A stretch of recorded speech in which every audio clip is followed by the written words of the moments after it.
ભરૂચ તાલુકાના બંબુસર ગામે જેટકો કંપનીની ટ્રાન્સમિશન લાઇનના વિરોધમાં ખેડૂતોની બેઠક યોજાઈ હતી।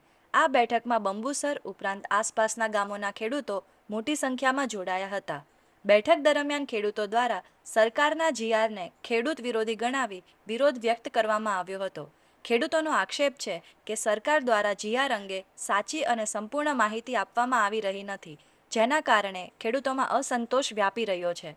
ખેડૂતોએ જણાવ્યું હતું કે જ્યાં સુધી જીઆર અંગે સ્પષ્ટતા નહીં કરવામાં આવે અને ખેડૂતોને સાચી માહિતી નહીં આપવામાં આવે ત્યાં સુધી ટ્રાન્સમિશન લાઇનના કામનો વિરોધ ચાલુ રહેશે।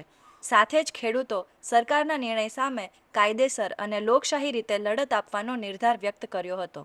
ખેડૂતો દ્વારા એક યોગ્ય નિર્ણય લેવામાં આવ્યો છે કે જ્યાં સુધી આ જીઆર વિશેની સ્પષ્ટતા નહીં કરવામાં આવે અને ખેડૂતોને સાચી સમજણ નહીં આપવામાં આવે ત્યાં સુધી એક પણ ખેડૂત આ એમઆરસી કમિટીમાં ભાગ લેવાનો નથી।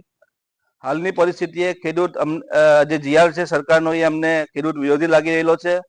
એટલે જ્યાં સુધી ખેડૂતોને પોતાની સંતોષકારક માંગણીઓ સંતોષાય નહીં, યોગ્ય વળતરની કોઈ જાહેરાત થાય નહીં અને યોગ્ય વળતરનો કોઈ આંકડો દેખાય નહીં ત્યાં સુધી ખેડૂતો આ જીઆરમાં ને એમઆરસી કમિટી બનાવવામાં આગળ વધવાના નથી। હવે અમે ખેડૂતો પોતાની લડાઈ જે વળતરની છે એ છોડીને હવે ખેતી બચાવો અને ખેડૂત બચાવવાની તરફ આગળ વધવા જઈ રહ્યા છે। હવે અમારી લડાઈ ખેડૂત બચાવવાની અને ખેતી બનાવવાની રહેશે।